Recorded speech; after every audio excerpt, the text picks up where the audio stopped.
So I think I asked Bethlynn, and Bethlynn's looking at me like she had no trust in her eyes whatsoever. She's looking at me like, I don't trust this guy. I don't know what he's up to, but he's shady as can be. Because I got that look. Stranger danger. It's totally Right? Stranger danger. Hell yeah. Totally true. Yeah. So Bethlynn's looking at me, and she's like, she's seen shady people before.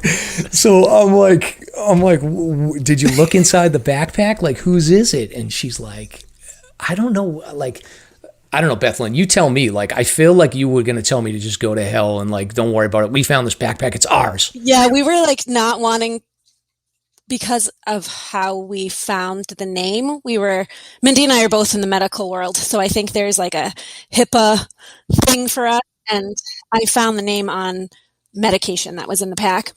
So we were already being a little cautious about that. Plus, to us, you were some lunatic. And Mike, the first thing Mike says is, "Oh, I have this Facebook group. Sounds like a search and rescue." And we're like, "This guy's full of it, totally full of it." And then he's like, tries to go on his phone, and he like crouches down, and he's like, "I don't have any service." And I'm like, "Yeah, buddy, whatever." And he tells us this story, and Mindy and I are both standing there like, we've also had a long day. And I'm like, no way, this guy's full of it. But I am a lunatic, so I carry my business cards with me when I hike. So I ended up giving my business, yeah, a lunatic. But we ended up telling him the name, and he was like, "Oh, this is the thing that I think always sticks with me, Mike. Is you said, 'Oh, I know this story. This guy's from Amesbury, Mass, and I'm from Amesbury, Mass.'" And then you can take it from there, Mike. Broadcasting from the Woodpeckers studio in the great state of New Hampshire, welcome to the Sounds Like a Search and Rescue podcast, where we discuss all things related to hiking and search and rescue in the White Mountains of New Hampshire. Here are your hosts, Mike and Stomp. All right, Stomp, episode 18 here. 18. So we can vote. Yeah. We can vote now. Yeah, you can pay rent. You can pay your taxes. You can buy cigarettes. You can skydive. You're out of the house, Stomp. Yeah. Skydive? You can skydive. And I think you can buy a pet. Yes. Oh, tattoo. You can get a tattoo. Tattoo, yeah. Yeah, tattoos are cool. Unless you have a hip replacement, then you have to like go get medications for 2 weeks and then 2 weeks after. And like, nah, that's a nightmare. You said you weren't going to talk about hips anymore. So. Oh shit! Did you, Sorry. when you were 18? Did you live in the house, or what did you? I don't really know your origin story.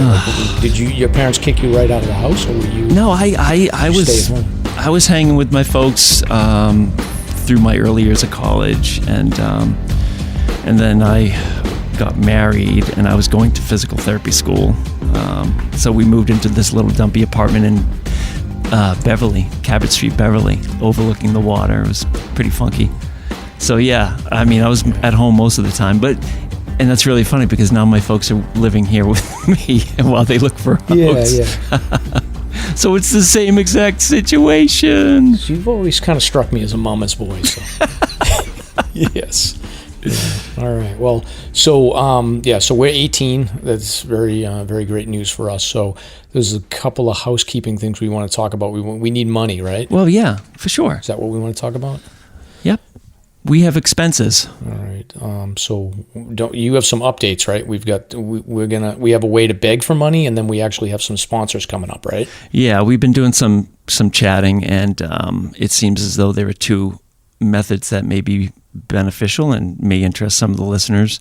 The first being just a blanket donation to help us cover some of the costs for the monthly web hosting, podcasting hosting, and this and that. And then a second way that we were thinking about doing would be if you're a listener and you want to donate to the New Hampshire Outdoor Council or directly to one of the SAR teams, search and rescue teams, if you can show us a receipt of that, then we'll give you a plug on the next show. And we're using a website. We looked into a few different platforms and we found this cool website. It's called Buy Me a Coffee. And we did some batting around about whether or not we should do it, and it looks pretty cool. The website address for the podcast is buymeacoffee.com SLASR podcast, which is SLASR podcast. Just to summarize, if you want to make a donation to New Hampshire Fish and Game or one of the search and rescue teams, if you can provide us with a receipt, do so. You can send it to slasherpodcast@gmail.com or just get a hold of us and send us an image on Instagram or Facebook. If you're a sponsor looking for a regular rotation in the podcast, then just send us a direct message on one of those platforms and we can talk about getting your business on the show. Pretty exciting times. Sort of nice. Yeah. Or you can just send me money. Hit me up on Instagram and send me money. Yeah.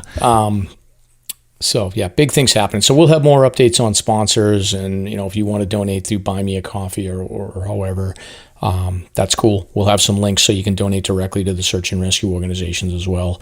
But Stomp, just changing subjects here. You, in my notes here, you had asked me to remind you something about your neighbor's car got broken into. So I don't know what you're talking about here, but I'm curious. Oh man.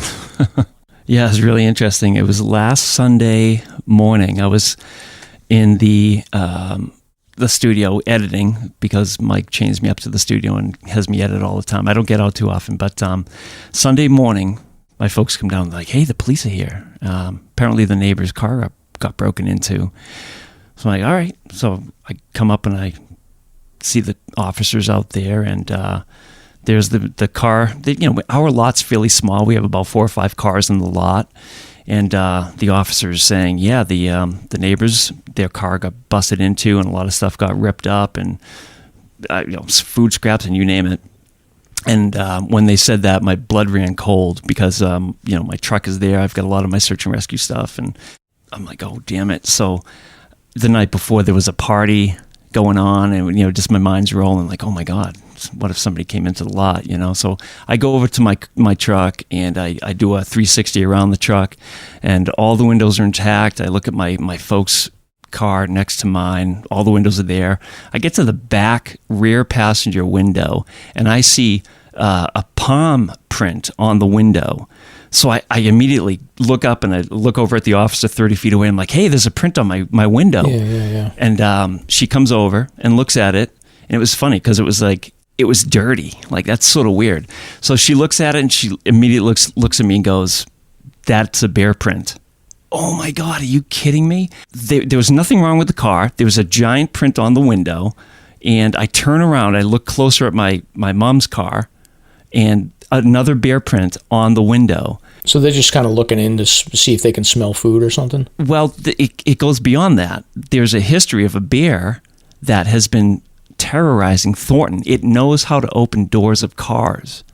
It just roams around lot to lot. It opens doors and gets into the cars. So long story short, the neighbor's car was unlocked. So the bear got into the car, started eating the leather seats and just all the snacks that were left around.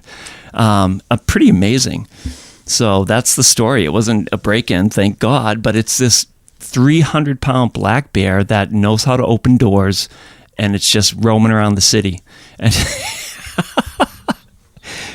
they're getting smart. That's crazy. Because remember we talked about parking at trailheads, and we said everyone says oh, you shouldn't lock your doors because if somebody's going to break in to steal something, it's better to do that than have you get your windows smashed. But now I'm exactly. I'm conflicted because do you keep your door unlocked so that the people that are going to break into your car don't smash your window, or do you keep the door unlocked and risk a bear ripping your car apart? Well, if you're in Thornton, you want to keep your door locked.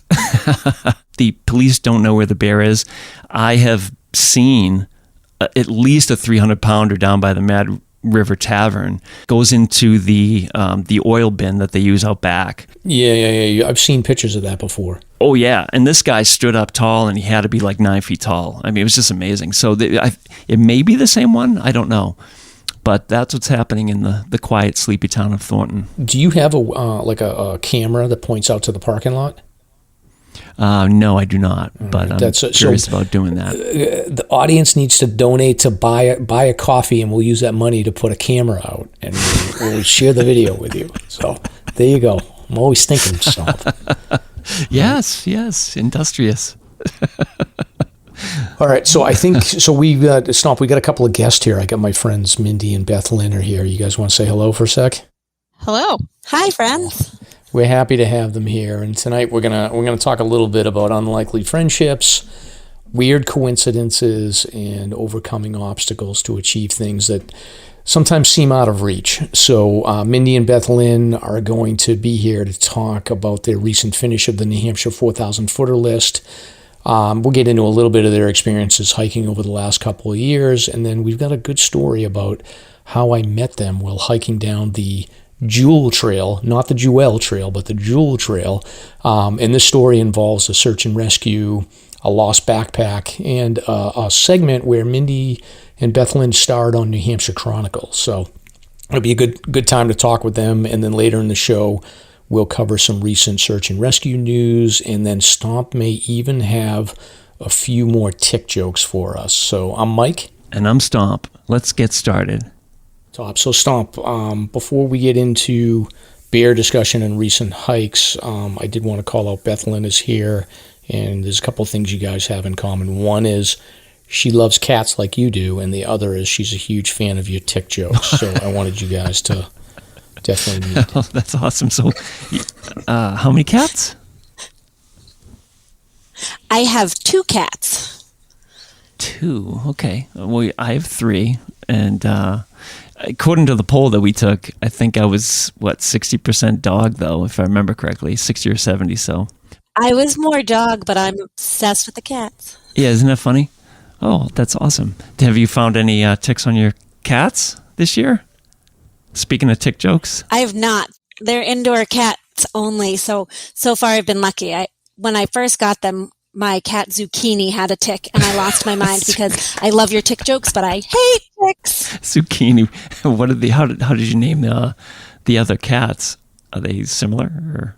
Yeah. Oh yeah. They're stir-fry kittens. Stir-fry kittens. So I had pepper and Vidalia onion, and I have zucchini and cauliflower Cordelia right now. That's awesome. But we call cauliflower Cordelia CC. Are you a vegetarian? No, I'm not vegetarian. No. I just really like the names. That's awesome. Because they're ridiculous, and so am I. So if you have a good idea for a name, do you just immediately go out and get a cat? Actually, no. I actually want to get some more cats, and maybe a dog, but they're going to be named after mountains going forward. Yeah, that's a good call. I like that theme better. I'm done with the vegetables. Nice.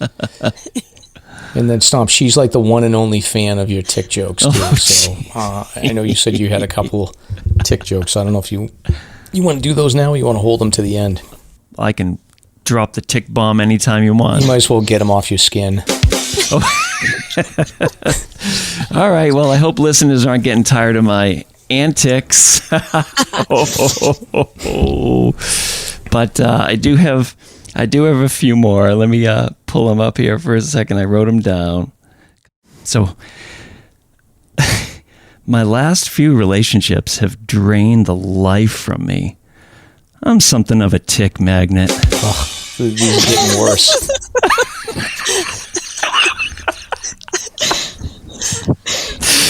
Oh, thank you. I'm here all week. Now, what's the difference? Oh, see, look at, they're dying. Let's just give them a minute to catch their breath. Bethlynn, I'm never going to forgive you for encouraging I'm him. sorry, Mike. It's funny. All right. So, what's the difference between a tick and the Eiffel Tower? Anybody? Nothing. They're both parasites. Okay. Moving on to drink discussion here.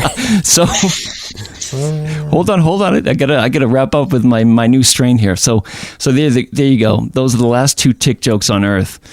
They were so hard to find, I had to use my compass because it's magnetic. Oh boy. The only thing that's going to save you with these is you put the sound drop in. It makes it look funny. So.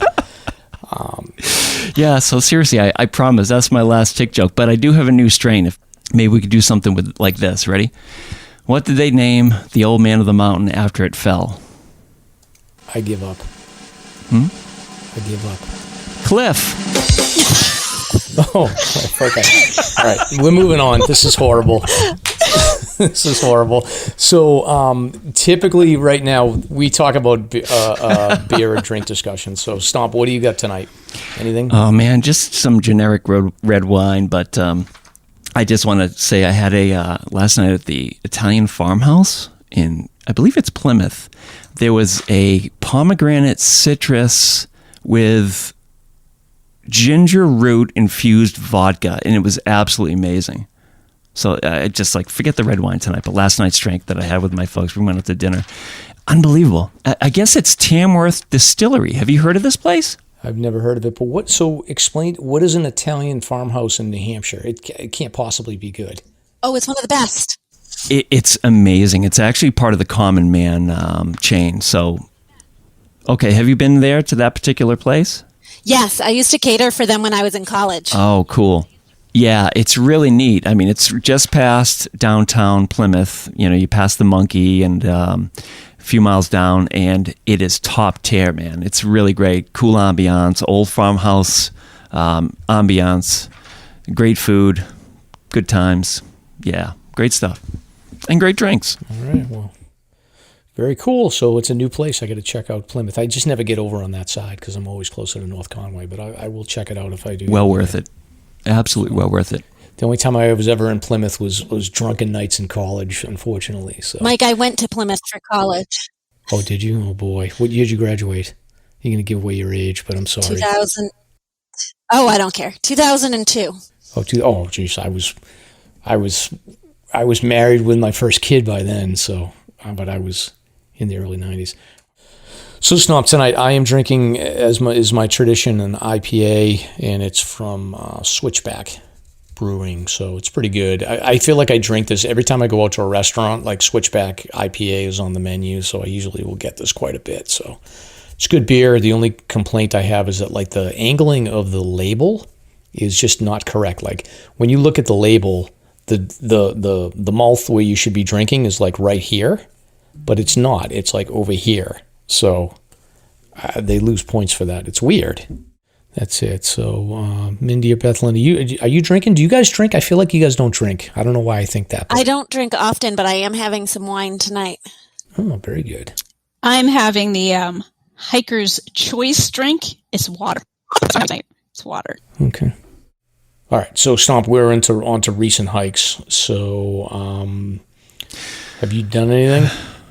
It's funny. What was it? Last Wednesday, my wife and I went up to see the strawberry moon, the full moon, up on Welch. Mm-hmm. And we made it up there and got there so early that we actually got sort of bored and left before the moonrise. But there's a reason for everything, because that night, that next morning, I got a call for a rescue at like 2:40 in the morning. So glad we didn't stick around. Yeah, we'll talk about that later. Yeah, exactly. How about you, Mike? Anything? I did. I was. We had a little family gathering up in Maine, so I took my my wife's cousins. My wife, her family was visiting, so I was able to take one of her cousins, her husband, up to South Moat. So he wanted to get out quickly. So they have a little baby boy that's been running them ragged. So I was able to kind of give him a little bit of guy time. So we just went off from Passaconaway. We did a quick hike up to South Moat, and that hike is like when I tell people, like, they're like, oh, I want to go for a hike. What's a cool hike? I always, I will recommend South Moat just because it's a pretty easy hike. Mm-hmm. If you're in the North Conway area, like it's probably about 5.5 miles. It does get steep at the end, but the views are like unbelievable. I mean, you look out to the Presidentials, you look down into the Sandwich Range, the Ospey Range, and then you've got that view down into North Conway. So it's an awesome hike. So we had a good time. That's awesome. Yeah, I've been meaning to get over there myself. Yeah. We got to do that traverse sometime. That's the hike that me and you got to go on, Stomp. So we'll get it. Yeah, sounds good. Very good. So do we want to? We good to transition into the first segment here to introduce Mindy and Bethlynn? Let's do it. Looking forward to this. Very good. So like I said in the intro, I invited Mindy and Bethlynn on because they've got some cool stories to share with us. So I think we want to do a quick introduction for both of them, and then we'll transition into a little bit of a story about a search and rescue that the three of us were involved in. So I think to start off with, Mindy, can you just introduce yourself and give a little bit of background on where you're from, what you do, and talk a little bit about your background in hiking? Okay, sure. So I'm a school nurse in Connecticut, and I have the summers off. So I live and work at my favorite place, which is a summer camp in Freedom, New Hampshire during the summertime. I'm not at all someone that you would think is a hiker, at least in my opinion. I'm someone who grew up feeling incredibly shy, lacked self-confidence. I was not athletic at all. In fact, I was so unathletic that when I was even in the marching band, I was probably the second least coordinated person in the marching band. I have a fear of heights. I didn't participate in any sports. Nothing. So you have the perfect resume for athletic pursuits like hiking, then. Right? Perfect. It's perfectly lined up. Everyone could have predicted that I would have become this person that hiked all the 4,000 footers for sure. In my 20s, I had something it's called POT syndrome, which is a fast heart rate and a fainting problem. Mm-hmm. And then, so I didn't do anything athletic then either because I was just trying to hide this problem. And here I am talking about it on a podcast, something that I tried to hide for all of my 20s. And then in my 30s, it got very bad. And I was kind of used to feeling bad all the time. And I was in a Subway restaurant and I was ordering my sandwich. I'd like the bread. I would like, the cheese. And I could feel myself not feeling well, but I had to finish the sandwich. I was committed to the sandwich, but I didn't make it to the end. And I woke up on the floor and the customers in there, they called the ambulance. That pretty much led them to finding out I was very anemic, which led to a cancer diagnosis at that time. So that was why I had gotten so sick. So that was a pretty serious time for me and a life changer for sure. Mm. So once I was lucky enough that they treated the cancer, the anemia got better. They got me the right meds, the right doctor. And I just started to work hard to get better, to be able to walk around and be, kind of like everybody else. I got on the Livestrong team. I got on an exercise bike. My friend Jen convinced me to walk a marathon to raise money for Dana-Farber. And then I got to this point, my 3-year cancer anniversary. I was feeling really good. And I thought, I wonder if I can hike a mountain. I just needed to prove to myself that I was healthy, that I was like, okay, because I didn't believe it. So I got some friends and we hiked Mount Major. I made it up there and I loved it. And then kept wanting to go. Mm-hmm. That's how I became a hiker. That was 2016, I'd say. Now, the summer camp that you work at, like you look right at Mount Chicora all day long, right? I think if I was on the lake, because if I'm out on the lake, I can see Mount Chicora. So I think, yeah, it's kind of behind us. Did you ever look up and say oh, I want to hike that someday? Interestingly, all this time that I have been coming up here since I was a little kid, I had no idea what any of these mountains were. I would just look at them and say, those are mountains. Now I just am obsessed with the mountains. I keep looking at them and I think, did I hike that one? How about that one? It changed my whole world. Looking at the same place I've looked at since I was a little kid. Very cool. Very cool. All right. So hold that thought, Mindy. We're going to get back to you in a minute, but Bethlynn, I wanted to sort of ask you the same questions. If you could just introduce yourself, talk a little bit about your background and how you got into hiking. Sure. Hi, I'm Bethlynn. I live in Conway, New Hampshire. So I'm local to all the mountains, and I actually moved here because I'm obsessed with the mountains. So I work in the local community health center as a pediatric medical assistant, and I'm in school to get my nursing license. I'm taking my college courses. I went back to school for a totally different career, but I actually got in. It all kind of connects because I got my interest and love for hiking at the same summer camp that Mindy was talking about. I was a trip leader and I did overnights with the teenagers.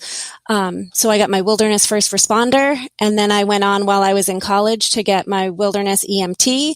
I did mountain leadership school to be able to lead those hikes. So in the early 90s into the late 90s, I was doing a lot of hiking and loved it. And then I maybe went to college and got into some unhealthy habits. And there was some transition of different state. I lived in some different states, and eventually I made my way back to New Hampshire, which was like ultimately where I had always wanted to live and stay and work and play. And so I moved back up here in 2007. And it's been home ever since, but I hadn't gotten back into hiking really until 2016. And I'd wanted to, I just wasn't fit enough yet. Like I wasn't healthy enough yet.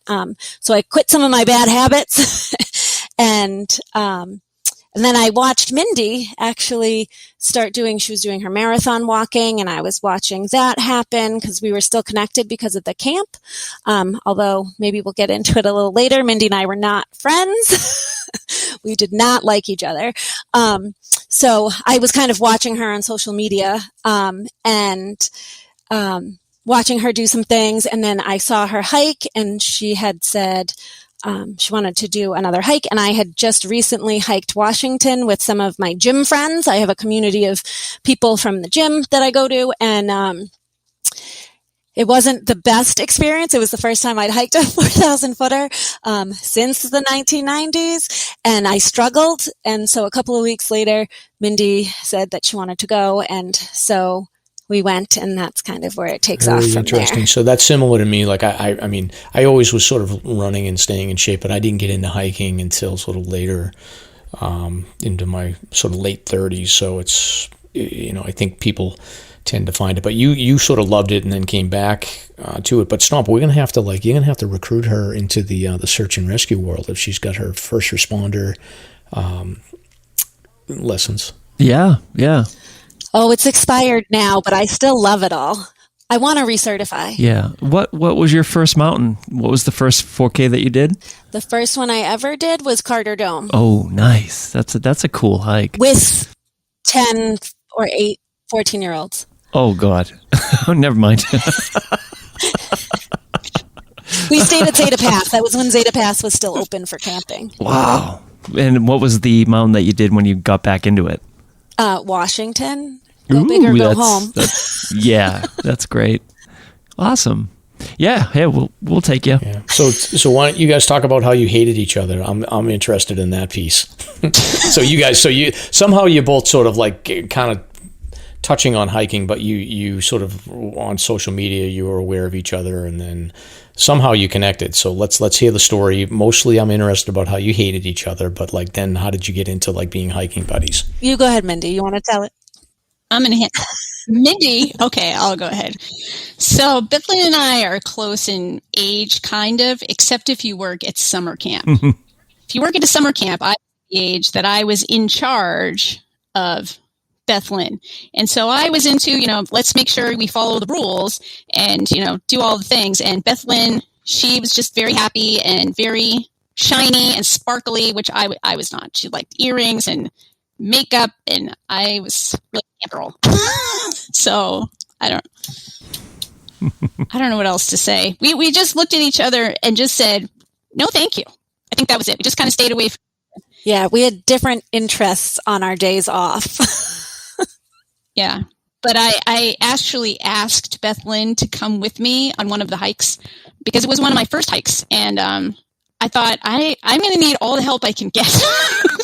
And so I knew Bethlynn had a history of hiking. She lived in the area, and I had just seen that she had hiked. So, and I also know Bethlynn is smart. So I thought, I'm just going to see if she wants to come with me. And she said yes. I was really excited to go too. Yeah, I was really excited. I was like, oh, Mindy wants to hike with me. This will be interesting. It's either going to be a really great day or a really long, terrible day. So you guys come from sort of two different backgrounds, two different perspectives, but we had the hiking buddies on a few weeks ago, and like this, it's like a constant problem. Like if you don't, I hike solo, so I don't really care. But if you don't want to hike solo, like sometimes you just have to you have to roll the dice and say like, even though maybe I come from a different world from this person, let's just get together and get out on the trails. And sometimes it works. Most of the time it works. Sometimes it doesn't. But it sounds like you guys made somehow whatever was sort of perceived as differences. It sounds like you guys worked through those and became friends, right? Times change. Right? Oh, she's one of my best friends now. We probably text. That's cool. I don't know, 6 to 8 times a day sometimes. We're a little ridiculous. And it's usually about hiking. But well, I think so that's good. So I think we're going to talk a little bit about your your journey on the 4,000 footer list. And but before we get into that, I did want to share a story with the audience about how I actually met. So Stomp, you haven't met Bethlynn and Mindy, but I met them on the trail. Mm-hmm. And it was like an unforgettable day for me because it involved them finding an old backpack from a search and rescue that happened in 2014. So yeah.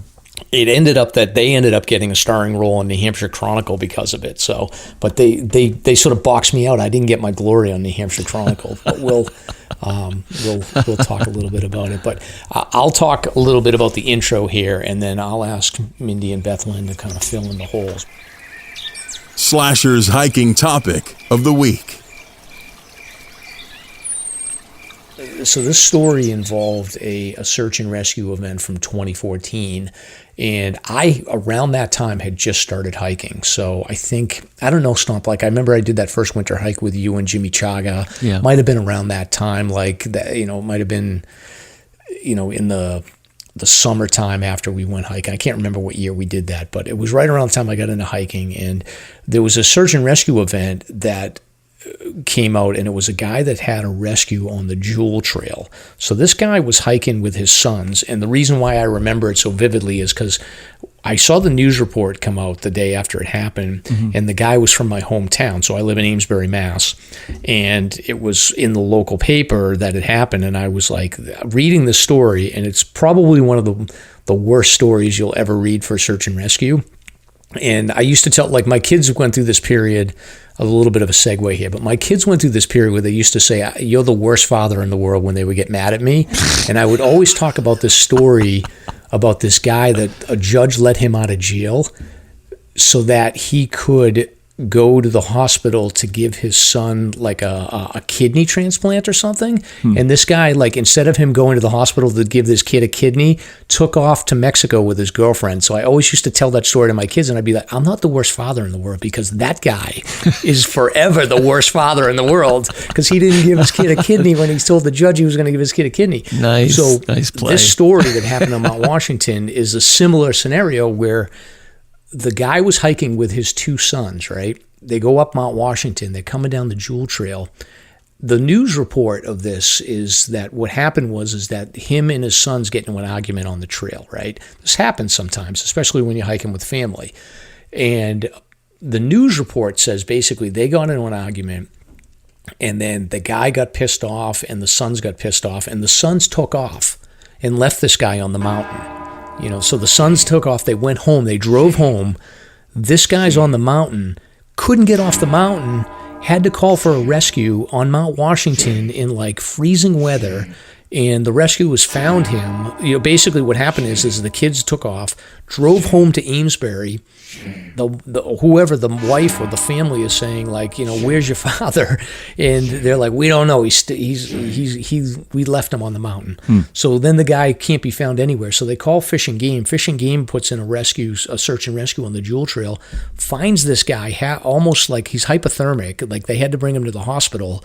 And, they basically published a story saying that this guy had been hiking with his sons, got into an argument, the sons took off, and then he needed a rescue. That's intense. So I always used to say, like, those are the worst sons in the world because they left their father to die on the mountain, right? That's amazing. So have you heard of this story before, Stomp? I've actually heard it from you and bits and pieces about the backpack, so I'm really curious to see where this goes. Yeah. So anyway, so I always used to sort of joke, and it was the incident that got me into search and rescue, because before that it never occurred to me that like there's actually search and rescues that go on in the mountain. I just never had read about it. So that's when I started getting interested in search and rescue. And then fast forward a couple of years, like I started sort of getting really interested in it, and I started tracking search and rescue events in the media, and I just kept the list going, and then I would like reference it if my friends were asking questions. So I always sort of was aware of search and rescue, and then I started this dumb Facebook group called Sounds Like a Search and Rescue Call is Supposed to Happen, and we used to joke about search and rescue calls. So fast forward to 2019, I go hiking with the McLaughlin crew, which is my brother and my sister-in-law and my niece Addie, who was probably 8 at the time. We went up the Caps Ridge Trail, hiked to Mount Jefferson. I then left them, went down the Spinks Trail, then came up the Great Gulf Trail because I was redlining for the T25. And then I met them on top of Mount Washington. We were hiking down the Jewel Trail. And at some point, my niece Addie she was done. She had a meltdown. So me and my sister-in-law decided we were going to go ahead, and we had to basically get our car at the Caps Ridge Trail. So we had one car at Amanuset and then one at Caps Ridge. So we were like, we'll hike ahead, get the cars back, and then by the time my brother and Addie get there, Addie will be happy, and we'll get her Dairy Queen's, ice cream, and she'll be happy.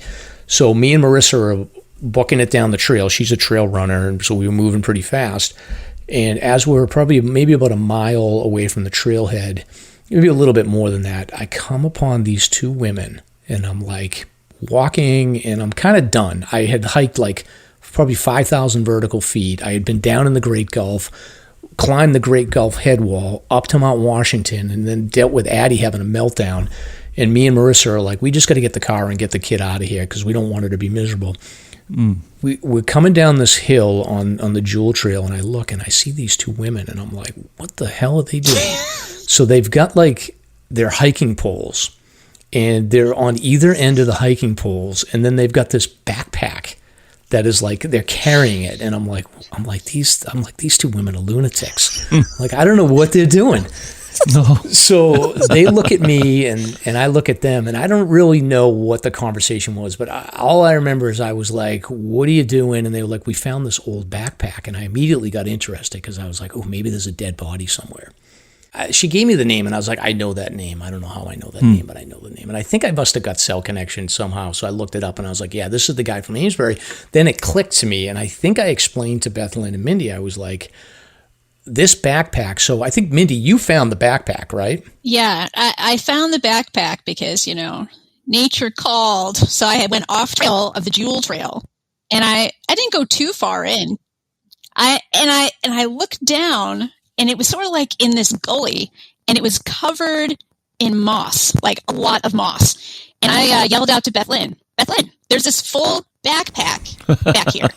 And what are the she odds? didn't believe me. And I had to say, would you please come back here? Because I knew that Bethlynn would open that, and I knew that I would not. So she, as I predicted, went right down there, and she began to open it. And I began to look around the area very suspiciously, because if you are going to find a full backpack on the Jewel Trail, I don't think that anything good has happened here.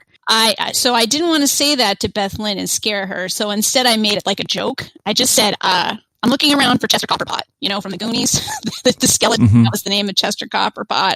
So then she understood, and then she got a little creeped out, but she opened it. Of course she did, because she's the brave one in the group. So yeah, you look, where's the bones, right? Yeah, right. Yes. So anyway, I come upon them, and finally, and they were like, when I walked upon, I was like, there's no way these 2 are getting this backpack out of the woods like that, because it was so wet and gross. I think neither one of them wanted it to touch it. So they were just like, it's too gross. Like they physically were capable of getting it out, but you had to be. So what ended up happening is that I finally I still think Bethlynn probably was like, this guy's a weirdo lunatic. But she was like, I'd rather have the weirdo lunatic carry this 60-pound backpack out of here than me having to deal with it. So eventually I was like, look, I'll take the backpack. My sister-in-law, Marissa, was like, why did you get involved in this? But anyway, I was like, I'll take the backpack and I'll find the guy in Amesbury. Like I went into I was like detective mode. I was like, I'll find the guy and I'll give it back. It'll be a cool story, which I thought it would be a cool story. So finally, somehow I convinced him. I was like, look, I'll take the backpack. And they were like, they had the backpack between two poles. They were like trying to like carry it like you would carry a litter. And it was like sliding from one end to the other for them. And it was so funny. So finally, like Bethlynn gave me her card. Huh. Like, who has a business card when they're hiking? So, like, that was great. I do. Yeah, Bethlynn has a business card. I was like, I'll never forget that. So I take the business card and then I just put the backpack on. It was like a 60-pound backpack and it's like soaking wet and it's covered in moss. And Marissa is like, I had a small backpack, so she carried my backpack and we just hoofed it down to the Ammonoosuc Ravine parking lot. And I finally like got the thing off of me and I'm covered in like this nasty like muddy funk from the backpack, and Yummy. I was like, I'm done. And then Marissa, I think we had to drive up to the Caps Ridge Trail, get the other car, and then we met my brother and Addie, and then I took the backpack to Maine, and eventually I got it down to my house, and then I was like, I'll drive to the guy's house. So I was able to find out his address because I stalked him on the white pages, whatever. So I get there. Lunatic. Yeah. What's that? yeah, lunatic. So anyway, I found the guy's address. Bump. Yeah, exactly. And then I go and I've got the backpack, and I had already I took the stuff out of the backpack when I got to Maine to dry it out a little bit because it was so gross. And this guy was like, Stomp. I feel like this guy was your spirit animal because he had like all kinds of like unnecessary stuff in his backpack, and like he was not an ultralight hiker. Yeah. He had like, that's great. Yeah, he had a lot of cotton, like heavy gear and stuff like that, and he had enough to. The one thing I'll give him credit for is he had enough to survive out there. I think he just. We'll get into what actually happened. His sons did not abandon him on the trail, but we'll get into that. But anyway. Fast forward, I go to the house. There's this nice old lady. She's about 100 years old, and I knock on the door, and I'm like, is the guy's name? I won't give the guy's name out, but, is he home? She's like, he's not home. He's up in New Hampshire, right? So I was like, all right, well, here's my number. I got his backpack from when he got lost in Mount Washington like 6 years ago. And finally, the guy calls me, and I go over there, and I explain to him what happened. I tell him, like, look, I got your backpack. He's like, he was in shock that like it actually was out there, but he was like, I sort of always wanted to kind of go out there. But he was an older guy and not really a hiker. I think that was the last time he had actually hiked, but he's a photographer. So it turns out the day that we were up there hiking, he was in the Caps Ridge parking lot taking pictures because he's like a nature photographer. So we found the backpack. We're running around to return it to the guy in Amesbury, and he's up in the parking lot at Caps Ridge at the same time that we're all running around trying to get the backpack out of the woods. So kind of a weird story, right, Stomp? Yeah, totally. Absolutely. When you do like rescues like that, if like you find somebody and their backpack and stuff isn't around, do you even spend a minute looking for their backpack, or do you just say, forget it, we don't care? Oh, we'll make an effort. Sure. Are you talking about a search or like a destination with a patient or a victim? Well, if you're rescuing somebody and like you find them and their backpack's not with them, like I guess they must have just like. If they don't know where it is, then we're moving on. I mean, we're getting them out. You don't know where it is, we're gonna get you out and you can deal with the pack later. You can hike up tomorrow or whatever. Yeah, we're moving on. Yeah. Well. I mean, so I guess that's what happened in this case. But anyway, so we get the backpack back to the guy. And then, Bethlynn, why don't you sort of talk about like what happened next and how you ended up on the Hampshire Chronicle? So Mindy and I came out of the woods. We were very grateful that this lunatic did come grab the bag from us. After we gave it to Mike, we were kind of like, should we have done that? Who is he? And I was like, I just gave him my business card. He has all my information, but I don't have any of his. But Mike got back to me. He contacted me pretty quickly. So we were in the parking lot. We verified Mike's story about this guy, and so we felt much better about everything. We were grateful that he took the pack. And then we got kind of excited that maybe this pack is going to get back to the guy. So Mindy and I both posted on the 4,000 Footers Club on Facebook, and on our private Facebook pages. And Sean McDonald, who is the anchor for WMUR, saw one of the Facebook posts and contacted me and said, hey, did this backpack, like what happened with the backpack? And so I said, this guy Mike took it and he has it, and he's apparently from the same hometown. So he's going to bring it back to the guy. And Sean said, will you keep me posted? And I said, as long as Mike keeps me updated, yes. And so then there was like 2-3 days of us all kind of being in contact. And then Mike got the pack back to the guy. And so I contacted Sean and said, the pack is back. The story has a complete ending now. And he said, do you think you guys would want to be interviewed and be on the show? Could you ask Mike and Marissa? And so like within seconds, I'm a very big extrovert. I like talking to people and I like networking. So as soon as Sean McDonald said, can you do this, Bethlynn? I was like, do. And I sent out a message and I was like, hey, you guys want to be interviewed? Can we get this together? And so that's kind of how that happened. And then he kind of kept in touch with all of us and contacted Mindy and I for interviews. And I think it was easier because we were in New Hampshire for him to interview us about finding it. And then he kind of took it from there. Yeah, I think you guys had offered me to like go up there, but I had to work. It was pre-COVID days, and I had to schlep into Cambridge to work in the office. So midweek, it just wasn't going to happen. So, but they were interviewed by New Hampshire Chronicle, and they interviewed the guy that had been lost. And the interesting part of the story and the big lesson that I learned on this one is that the initial news reports on these search and rescue events are sometimes like not what they're cut out to. They end up being wrong, quite frankly. Like the news reports sometimes are incorrect. So the conversation I had with this guy, and I went to him because I was curious. I was like, do you like talk to your son anymore? So I even said to him, I was like, dude, I can't believe your son like left you like that. And he was like, no, that's not what happened. And he's like, I think I just got confused. So what he said ended up happening was, and it's a very weird story, but him and his sons hiked Mount Washington, and I guess he had worked the night before and had just driven right up there early with his sons to go hike. They went up to Mount Washington, had a rough hike, and this guy was not necessarily in the most physically fit situation to be out there doing Mount Washington. And I guess they got back, so they hiked Mount Washington. I don't know if they came up Ammonoosuc and then came down the Cog or the Jewel Trail or something. They came down the Jewel Trail. So what this guy told me is that they hiked down the Jewel Trail, got to the parking lot. So I don't know if it was the Cog parking lot or Ammonoosuc.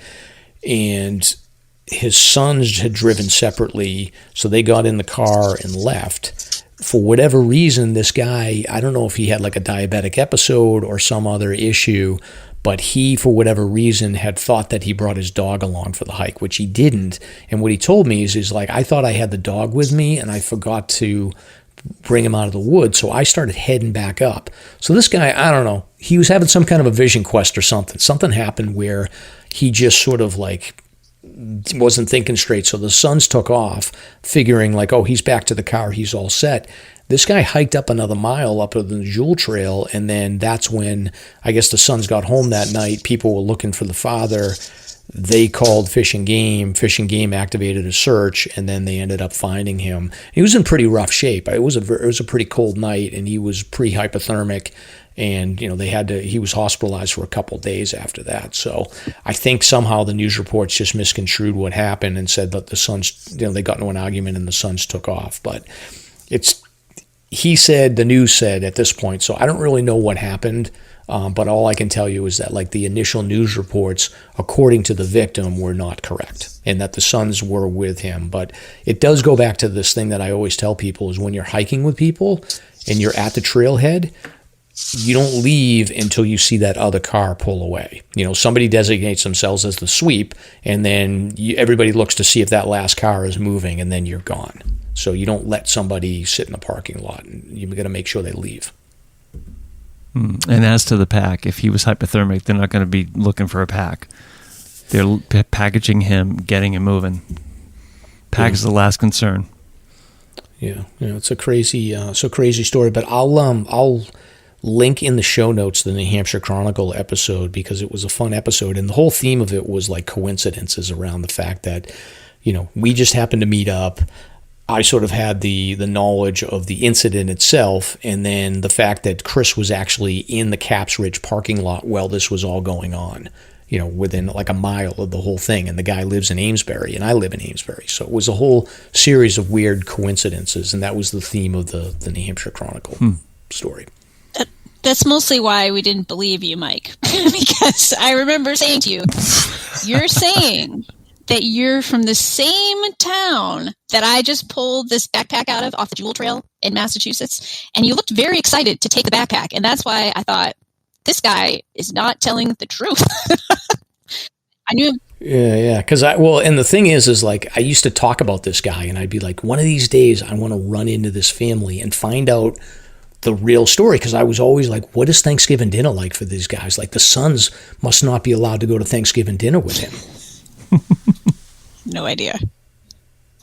Yeah. So anyway, that's a pretty cool story, right, Stomp? Yeah, it is. So he was interviewed by Chronicle, the hiker? Yeah, he was. And Bethlynn and Mindy were as well. Interesting. And the sons weren't? No, the sons, I don't know. They probably just want to forget about the whole thing. Yeah, it's really interesting. I'd like to read the report. I think I might dig up the report and just read to see what Fish and Game wrote. I mean, you have to think the media writes based upon what Fish and Game releases. You always have to remember that. Yeah, and I don't know I talked to the hiker, and his memory wasn't super sharp about the whole thing. Admittedly, he said it was a rough period for me. So, is what it is, but it's a cool story. It is.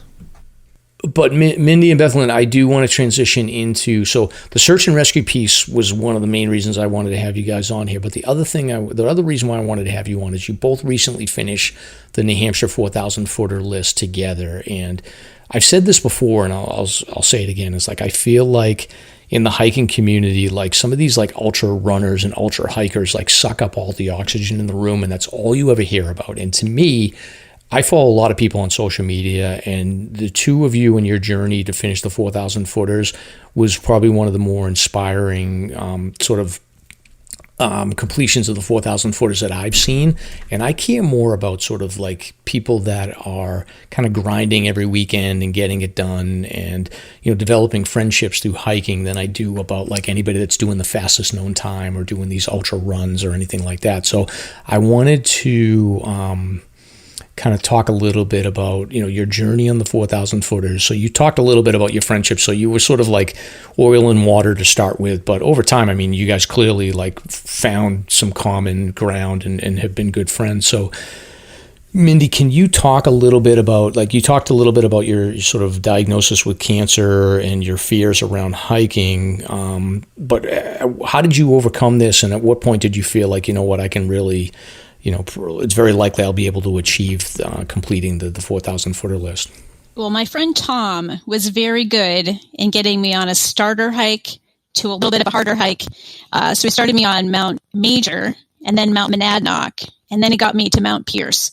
So it was sort of like this thing where I was in this new healthy body, and I was kind of healthy body. I was finding that I could actually do these things, to my surprise. So I just kept doing things that were a little bit harder and a little bit harder and a little bit harder. And Bethlynn and I met up probably on it might have been my 5th or 6th mountain, I want to say.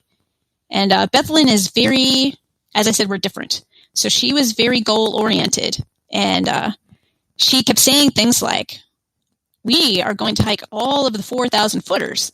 And I pretty much just ignored that because there was no possible way that I was capable of that. No way. But I did. I just wanted to kind of keep hiking, and so did Bethlynn. So we just kind of kept going, and Bethlynn kept talking about it. We're going to do it. We're going to do it. And, the more that we did it, the more that, we would look at the next hike and I would say, okay, well, that's only a little bit harder than this one that we did last time. So I signed up to just keep going. And that's what we did. I really liked being outside. I liked that hiking kind of took my mind off of things. You basically are going to concentrate on your where your feet are and the conversation. I just love it, all of it. I just kept going.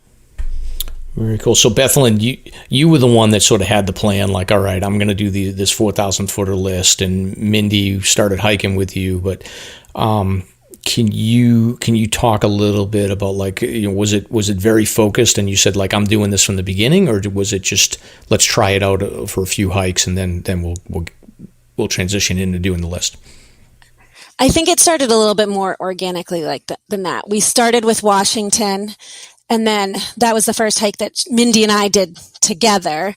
And then I think I had some friends from my local community that we had been kind of hiking a little bit more ourselves. So they wanted to do Franconia Ridge, and I'd never done that. And Mindy had posted something about wanting to do Franconia Ridge. So I said, hey, I have some friends that want to do it. Do you want to join us?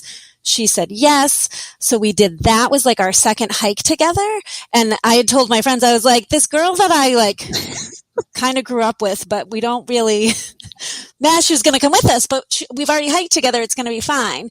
And it was I really think that Franconia Ridge probably solidified us. It was the first time I actually wore so I don't know if, I know I haven't said this yet, but I hike in a Wonder Woman tank top. Okay. And that's the first time I wore the Wonder Woman tank top was on Franconia Ridge. And some shenanigans happened on the hike. And so that kind of solidified our friendship.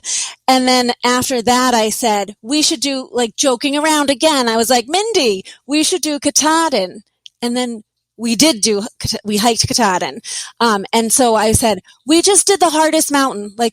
Katahdin, I never thought I would do, I never, ever thought I would hike Katahdin, ever. And then Mindy and our friend Tom and my husband, we all hiked Katahdin together and ended up running the last 3 miles in the rain. So I was like, we did that. We can do anything. I was like, Mindy, we still love hiking after all these crazy experiences. We've got to keep going. And that's kind of when I said, we're going to do the 4,000 footers. And she kind of laughed at me. And then she would say, hey, you want to hike? And I said, yep, let's pick a 4,000 footer. And then we just kept going. And so then we got closer and closer, and COVID happened. And I was like, Mindy, we can go every weekend. I hiked 26 mountains last summer season alone. And yeah. Mindy, I think when I looked at it, she did 18 or 19. Jeez. So because she had done epic. 8 that I hadn't done. So I had a friend that did the ones that Mindy had done with me, so I could catch up. Got it. And then I feel like, I definitely I think we talked over email or messenger a few times about trip planning and whatnot, but I do feel like you guys were getting out every weekend, hitting at least, one 4,000 footer hike and probably getting a couple of peaks in at a time. But what are the roles? Who organizes and who navigates and all that when you're hiking? So when we met you, Mike, yep. was the first hike that Mindy and I ever did, just the two of us. And I was the trip leader planner. Okay. So I had memorized our whole route and our escape routes and anything like that. But that hike was kind of also was a pivotal point for us because all of that happened, but we met you. And so from meeting you on that hike, that was our first hike, but you were our first trail friend. Just so you know, you were our first trail friend. And Mindy and I have both had discussions about this. We feel like we've only met Mike that one moment in the woods in actual person, but we've had more conversations and discussions about hiking. And so Mike is one of our like top trail friends. Yeah. And it's weird. Like, I think like Stomp, you probably have the same deal. Like me and Stomp have a pretty big network of friends that are into hiking, but like there's a ton of people that I haven't met them in person. I just know them from like talking online about hiking and whatnot. But it is like, I feel like the more if you're doing like a list like the 4,000 footer list and you're involved in social media at all, like you don't just bag peaks, but you sort of bag friends as well. Like you just start getting to know certain people. And now Stomp, it's to the point where like we'll see people's names pop up on search and rescues, and I'll be like, oh yeah, I've seen that guy on social media. Like I'm not going to be too judgmental on him because I know that he's out a lot. So it is. Yeah, but I think, Mike, your arc is like the biggest. You went from axe murderer on Jewel Trail to trail friend. I mean, that is a hell of an arc. Oh yeah. Well, I still like think of Bethlynn's face, and she's like, and I've gotten that. Many women in college gave me that look, so I know what that looks like. She's just like, this guy is a weirdo freak. But yeah, I broke down the walls though. We could start like advocating for safe spaces, like boxes in the middle of the trail somewhere that people can hide in and just sit in there. Oh, yes. Yeah. That's actually, so that's a good segue is, so have you guys met, like, I usually ask, like, have you ever had a search and rescue, but I know like female hikers sometimes will run into people that, even well-meaning people being like, where are you hiking to or whatever, like, have you guys run into any creepy people while on trail? Mindy, tell the Owl's Head story. Well, I don't know, there wasn't a really creepy person on the Owl's Head. He's talking about a creepy person. I don't remember a creepy person. I remember scary things on Owl's Head, but I don't remember a creepy person. The light flashing person. Oh, okay, right, okay. So we were on Lincoln Woods, leaving Lincoln Woods after we had hiked Owl's Head. So we had planned it that we would end up walking out on Lincoln Woods in the dark. We had planned that because we were hiking Owl's Head in the fall, so the daylight was very short. So we had our flashlights out, and Lincoln Woods, as you know, is just it's straight. So you can, in theory, see straight behind you and straight in front of you. So we're going along, and I see that there's someone with a flashlight behind us, and the person comes up to us and just says, "Coming on your left." "Thank you, sir." He just went ahead. The next flashlight comes along, and I'm waiting for the person to do the same thing because Bethlynn and I were kind of going slow. We were just hiked, that terrible mountain called Owl's Head. We were slow. This person didn't catch up. So I turned around and looked, and the flashlight was off. And I thought, well, that is strange. That's weird. So we kind of kept going along, and then the flashlight was back on, and it was real close to us. And that is when I started to kind of freak out a little bit, like this guy, or I don't know what was happening. So I said, "Bethlynn, this flashlight is close behind us." So we started to walk a little faster, and I said to her, "Do you think you could run right now? Like, do you think that you could run?" And she said, "Oh, no, Mindy, definitely not." So we looked back, flashlight off again. When the flashlight came on again, we ran. After doing Owl's Head, which is like 19 miles, we had been hiking. We're not fast, so we had been hiking for probably 12 or 13 hours. We ran on the way out. So I don't know what that person was doing, but I think they were intentionally trying to scare us, to be honest. Getting closer to us and away with their flashlight. And when we got out to the parking lot, they never came out of Lincoln Woods. We got in the car, had doors locked, and we are kind of getting ourselves situated. We were sat there for 15, 20 minutes, and they never came into the parking lot.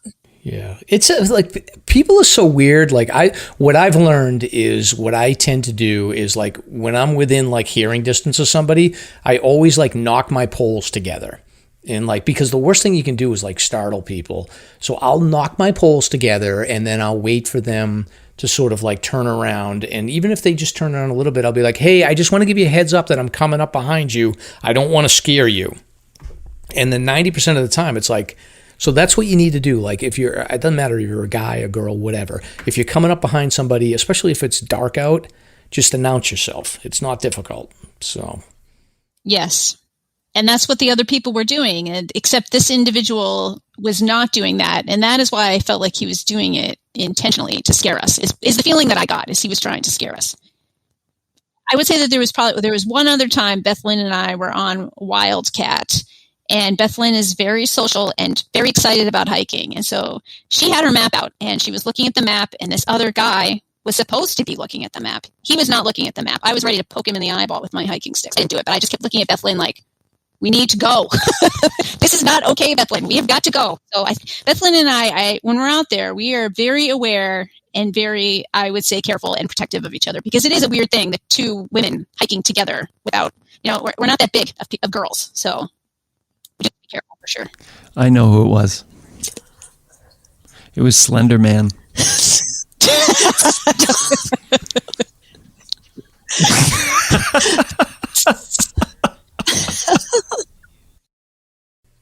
Yeah, interesting. And then, so you've been hiking together. So Bethlynn, it sounds like, did you keep the navigator function, or did you both sort of take over that responsibility? I think Mindy and I are both really responsible about our hiking and really careful. Also, we don't want to end up on your Sounds Like a Search and Rescue page. So we pack all our stuff. No, I think it's pretty mutual, Mindy. I mean, what do you think? I think we use different things, different ways of researching, and our combined efforts come up with this idea, because I think we use different tools to research a hike that we're going to do. I do the guidebook, look at the map.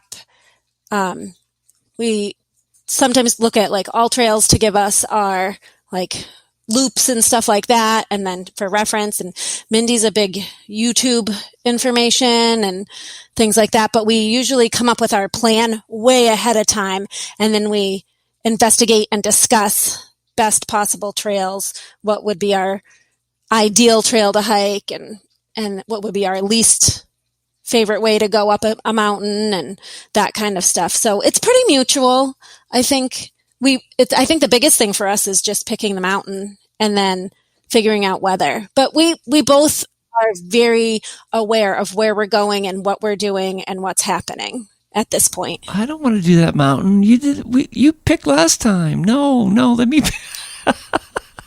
You know what my wife and I have? That's right. I use the YouTube. Do you? Yeah, that's good. We have an old like blue glass bowl that's actually my Oma's from Germany. It survived like the travel from Germany before the war, and it ended up in my possession. And what we've done is we've cut up scraps of paper and we write down the names of different trails and hikes, and we throw it in the bowl. So when the two of us come down to picking a hike, we'll dig into the bowl and ruffle them up and pull out a hike. So that's how we've come up with that method there. It works out pretty good. And it's like every piece of paper in the bowl is now Welch Dickey. There's some funny ones though. Like some will pop up and we'll both be like, nah. Yeah, no. So. Cool. I use YouTube so I can look at how scary it's going to be in reality, because pictures are one thing, but a video on a trail will really show you. So then I will send the YouTube video to Bethlynn and I will say, I am not going up this way. That's usually the way it is. And Bethlynn, I feel like, so I talk to you guys about hikes every once in a while, and I feel like you must spend some time as like the on-trail therapist for Mindy sometimes, to just kind of talk her down on, anxiety about concerns about the trail conditions. It balances out because Mindy does a lot of personal life therapy for me. So on-trail therapy is perfectly fine. But yes, I think that's true. I think Mindy has grown a lot in her trail experience, and we've also experienced some here. I'm just going to put the disclaimer out there because Mindy and I both agree on this. Don't ever hike Walden Trail on the way up to Passaconaway. It's death and it's terrible and we all hate it. Maybe somebody would disagree, but we hate it. It's death. So our mantra for most of our hikes after Passaconaway was, at least it's not Walden. It's really funny because yeah, I don't know if I've been on that trail. Have you been on that? I haven't, but Passaconaway in general has a really deep spiritual vibe about it. There's no question about it. Like Dicey's Mill, the whole area is just like a spooky vibe. It's haunted. It's gotta be. It's the creepiest. To me, it's the creepiest peak. Like that peak on the top is like if I was like in the Illuminati and I needed to do like a sacrificial ceremony, like I would pick the peak of Passaconaway because it's like this like wooded circle, like creepy. It's creepy. I do not like it. It's haunted. I'm never going back there. I can tell you. That's never gonna happen. As an example of Bethlynn and I on that Walden Trail, there is this one section that is described in the AMC book as a broken, jagged, rugged cliff. And Bethlynn got up there. I'm not even sure that I can explain it, but there's almost nowhere to put your foot, and you have to kind of go sideways up this thing. And once you're up, probably, I'm going to say it's 15 feet in the air, you then have to turn your whole body, and there's barely any footing at all. I had to take my backpack off and hand it up over my head to Bethlynn while I barely had any footing. And it's the one and only time that I was swearing directly at Bethlynn because it was horrible. And when we got up to the top of that, go ahead. Mindy doesn't swear, but she swears when we're hiking together, and then I laugh and take videos of her. Yeah, and I know that Walden Trail. I actually, you know what? Now that I'm looking at Gia right now, and I remember that section. So it's basically like the, when you come in from Oliverian Brook, if you come in on that side, like it's just a lot of rocks, and it's low key. Like Passaconaway's like low key difficult. Like there's a lot of like rock scrambles and chimneys and stuff like that. Like East Osceola gets a lot of like publicity for the chimneys, but like feel like Passaconaway's got that section of it has like these chimneys that are just like, especially like I did it in the rain one time and it was just gross. So. Never been over there. It sounds fun. Yeah. Well, you're not missing anything, Stomp, so I would skip it. But, all right, so you guys, and then where did you finish the 4,000 footers? You guys finished them on the Carters, right? Yeah, we did a Carter Traverse. Yeah. Who picked that? Or is that just the way it ended up? I think it's the way it kind of ended up. We, for the most part, had only a few mountains that we had done separately. And towards the end, I had not done Jefferson. And so we had that one. And then we were either going to end on the Tri-Pyramids or the Carters. And we had some idea that the Tri-Pyramids was going to be terrible. So we left it until the very end. And also the Carters, we thought that was going to be terrible and long. So we pushed that to the end. It's basically what was at the end that we both hadn't done. And that's how that ended like that. Got it. Yeah. Well, congratulations on finishing. So when you did the Tri-Pyramids, did you go up the slide? Oh, heck no. Nope, that's not a Mindy way to go. That's not a Mindy way to go. Oh, no. We went up Pine... Oh, sorry. So you went up Pine Bend? Pine Bend, and then over, and then down Sabaday. Got it. Now, would you go up the slide, Bethlynn, if it was up to you? Yes. You would? Well, I mean, I was happy to go the way Mindy wanted to go. I don't think I'm quite as fearful, but I'm happy to go any way that gets us where we want to go. Got it. Yeah. Because you still get some good views. But yeah, so I think we're going to try to get together later this summer and do the Bald-Faced Loop. So Mindy, you're going to have to deal with your fear of like scary things. Oh yeah, Mike, I'm glad we're going to do that together because I need you to help me get Mindy up that left part. You have no idea what is going to happen, Mike. I think you're unprepared for. I cling to the rock. Sometimes there's. You'll be fine. I'm real sorry. I'm going to have Mindy's pack, and Mike, you might be pushing or pulling her. I'll bring a cattle prod with me in case we need to get her up. But, sweet. We'll figure that out. Probably have to go sometime in August, but we'll figure out a date to get that done. So I'll bring Marissa wants to go on that one too. So sounds awesome. Awesome. So you're done with the 4,000 footers. Is it like, so do you look at it like, all right, I completed this goal and I'm done? Or do you look at this and say like, all right, this was a milestone and I want to keep going? I look at it as, for me, I just want to keep hiking. And now I know which ones I'm never going to go back to. And I know which ones that I love. So I could just hike the ones that I love. But there's also the 52 with the view. I feel like there's mountains everywhere. It's never, in my mind, as long as I am physically capable of it, I am going to hike whatever I can. It doesn't matter if I did it already or not. It doesn't matter to me. And Bethlynn, what is your perspective on that? I definitely want to do the 52 with a view because I like having goals. But I'm really excited to do some of our favorite 4,000 footers again. And Mindy and I both like sunrises and sunsets. So I'm excited to have time to focus on that kind of hiking too. Like planning that kind of stuff out. But no matter what, we're going to keep hiking, and Mindy's my go-to person because she and I both like to get up early and get it done and also take our time and do the whole pictures. Like we For us, hiking is an adventure for sure. We are not ever going to be the fastest. We've met some fast people and I love them all. They're very interesting and some of them are very helpful people, but that's not us. For us, it's literally about the journey and the laughter and at this point, our friendship too. I think it's just, it's going to keep going. We've got more and more and more. And maybe the Vermont 5. That is fantastic. I was like, what are you talking about, Stomp? And now I got the tick jokes. Jesus. Bethlynn knew exactly what he was saying. So I knew. You did. All right. Well, so I'm glad that you guys are going to keep hiking because I definitely enjoyed watching it. And like I said, like the friendship, watching it develop, and then watching the adventures, and the thing that strikes me is like I always deal with Stomp, and he's like this sort of jaded, like nothing impresses him anymore. And I feel like you guys, like when you hike, like every week, it's like, or every hike that you complete is like the most epic, like life-changing moment ever. And it's like so it's fun following you guys to see like your perspective on the hikes, and it doesn't seem like you've gotten jaded like Stomp. I'm definitely a curmudgeon. I've entered curmudgeon territory. Yeah. Well, you're getting old. I pretty much am amazed. Not pretty much. I'm amazed at the end of every single hike. Every single time I don't think I can make it up this. I don't know. And so usually I keep that in the inside for the most part.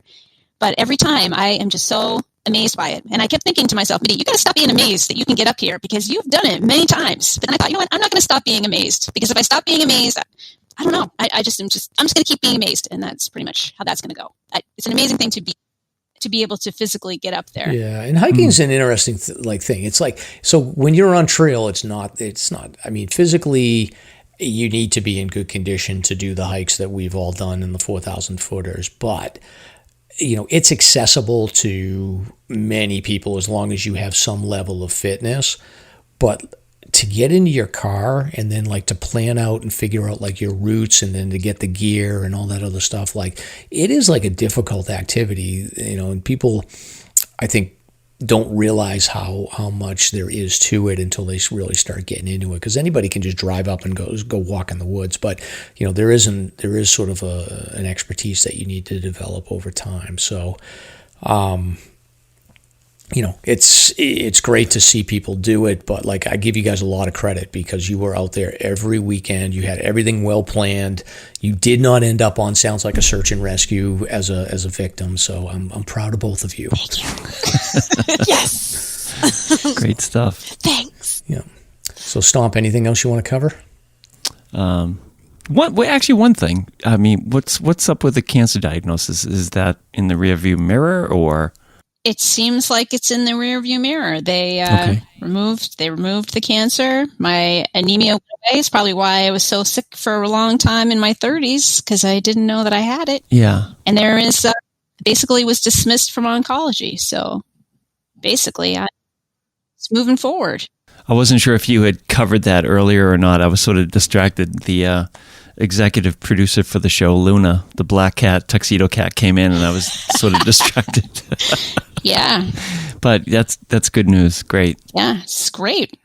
Feel good when you can. You just do what you can. That's what I think. Feel good today. You might as well live the life that you can. Makes you appreciate it way more than you would have otherwise, for sure. Feeling good. That's awesome. Great words. Awesome. So, all right. So you guys can hang out and maybe we'll throw some questions over to you when we do our search and rescue segment. But Stomp, we've got a bunch of search and rescue activity to talk about here. So injured hiker carried down Liberty Springs Trail.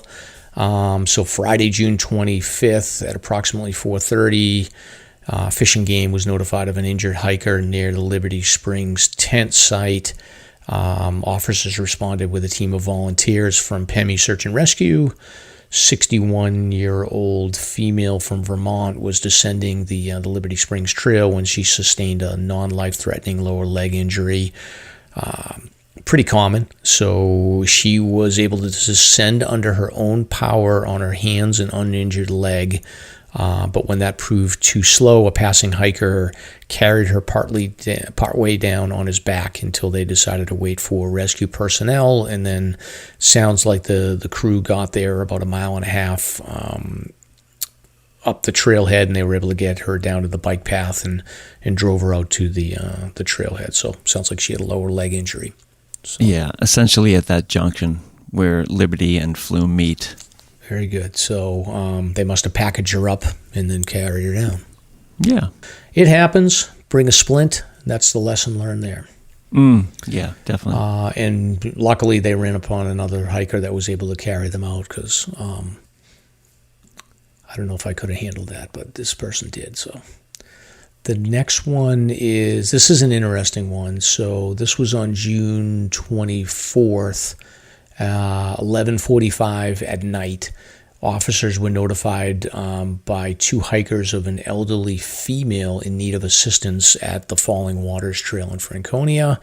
The hikers had passed this woman earlier in the evening, and as they were coming down the trail, they saw that she was struggling.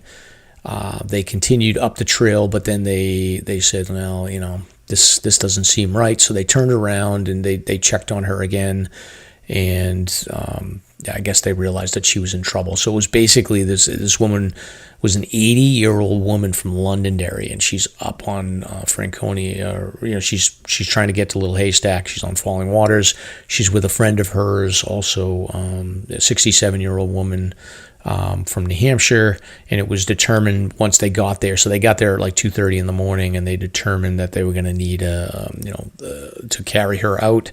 So I guess the conservation officer and the two hikers that were on the scene were able to carry her down below Cloudland Waterfall.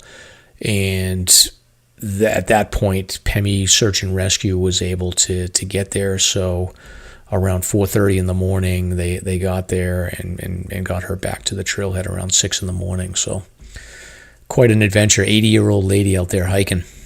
I can jump in on this one because this ties into the Strawberry Moon hike that my wife and I did. So we went up to Welch, the Overlook area, and bailed out early. And I get a call at 2:49. I slept right through it.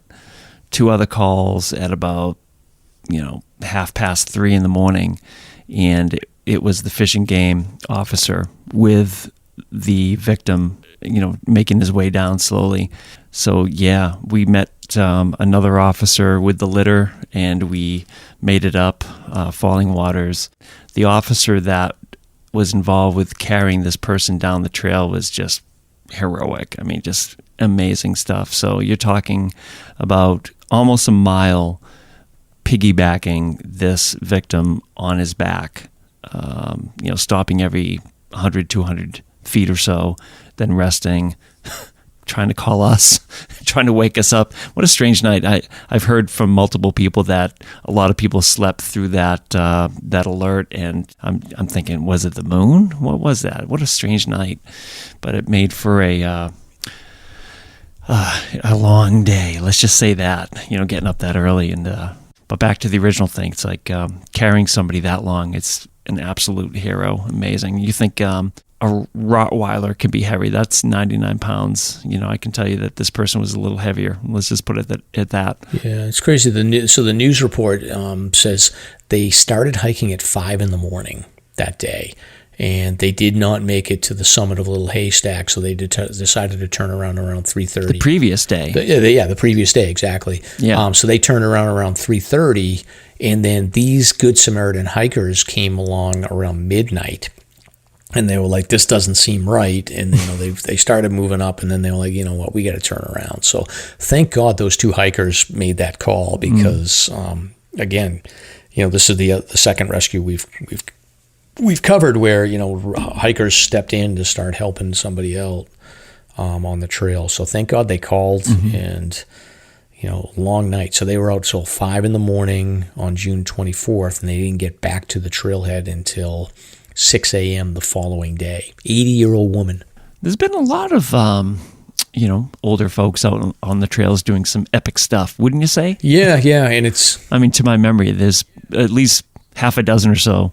Yeah. It's tough. Like, you want to say, like, well, 80 years old, you probably shouldn't be pushing it. But then you're kind of like, well, when you're 80 years old, like, I don't want anybody telling me anything. If you can make it up falling waters, like, that's pretty cool. But she clearly, like, overestimated her abilities. Now, there are two final ones here. We're going to save one for a future episode. Mm-hmm. On June 28th, there were 2 rescues that are being reported. The first one involves Franconia Falls, and a second one that came in subsequent, just piggybacked right on that call, happened at Mount Tecumseh. So June 28th, there was another report of an injured hiker on the Mount Tecumseh Trail in Waterville Valley. The solo hiker reported through 911 that she was suffering a leg injury and was about 2.2 miles from Tripoli Road, unable to continue. And, of course, the cell phone was about to die.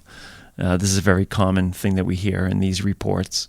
Unable to contact the hiker by cell phone, a crew of rescuers comprised of PEMI, Valley Search and Rescue, conservation officers responded to the trail. They made it up trail about 1 mile up, and they came across the injured hiker. And from there, they were able to slowly walk her down the trail and gave her water, food, and all that good stuff. And everybody made it out by 6:30 p.m. I think she got turned around at the summit and went down the wrong trail. So her car was parked at the ski resort, and she came down the Tripoli Road side. So, if she had made it out to the road, she would have been looking at a heck of a long road walk back to her car. And that happens sometimes, so you really should take your time when you're at those turning points and directional changes, decision points as we call them, just so you avoid having a long walk. There were some extra details here. After traveling over some difficult terrain, she felt that she had re-aggravated a prior injury. So that's when she called 911, just as her phone died. There it is. The old debate about the phones, the cell phones, and the inReaches. And that's why we're sort of holding off on the Franconia Falls, because there's involvement of a passing hiker with an inReach device who contacted emergency services. So we're going to discuss this at another time. Yeah, I think the lesson learned for this one is, like, pay attention to what direction you came in from and just go back that direction instead of going the wrong way. I know people get turned around on summits sometimes, but... Tecumseh's a funny one, though. I mean, it's a pretty small diameter summit. I could see how somebody would do that. Yeah, I don't remember that. Like, I hiked that with you. I know I went up there with you, and I remember going up and, like, looking at the view, and I think... I can't remember that much about that summit, but it's fairly tight diameter, but anyway, they made it out. Amen. I think the theme this week is, like, when you're going out for a hike, just be prepared. Like, if you come upon somebody that may be in distress, just be ready to step in and help them out. I think we talked about that in a previous episode too, but I think in most of these cases, like, fellow hikers did step in and kind of helped out. So just be ready to go into rescue mode if you need to. Mm-hmm. This takes us to the end, huh? Yeah. Anything else, Stomp? Or are we done? We turned 18 tonight. Yeah, absolutely. I can go get some cigarettes. Cigarettes? Absolutely not. We're in that goes against the SLASR podcast wellness program. Right. Stomp. This has been good. It's been great. Thank you, everybody. Good. So, Bethlynn, Mindy, thank you so much. And thank you. We'll talk to the audience in our next show. Thank you for listening. If you enjoyed the show, you can subscribe on Apple Podcasts, Spotify, or wherever you listen to podcasts. If you want to learn more about the topics covered on today's show, please check out the show notes and safety information on SLASRpodcast.com. That's SLASR podcast.com. You can also follow the show on Facebook and Instagram. We hope you'll join us next week for another great show. Until next time, on behalf of Mike and Stomp, get out there and crush some peaks. Now covered in scratches, blisters, and bug bites, Chris Staff wanted to complete his most challenging day hike ever. Fish and Game officers say the hiker from Florida activated an emergency beacon yesterday morning. He was hiking along the Appalachian Trail when the weather started to get worse. Officials say the snow was piled up to 3 feet in some spots, and there was a wind chill of -1 degree. And there's 3 words that describe this race. Do we all know what they are? Only one hill! Lieutenant James Neeland, New Hampshire Fish and Game. Lieutenant, thanks for being with us today. Thanks for having me. What are some of the most common mistakes you see people make when they're heading out on the trails to hike here in New Hampshire? It seems to me the most common is being unprepared, and I think if they just simply visited hikesafe.com and got a list of the 10 essential items and had those in their packs, they probably would have no need to ever call us at all.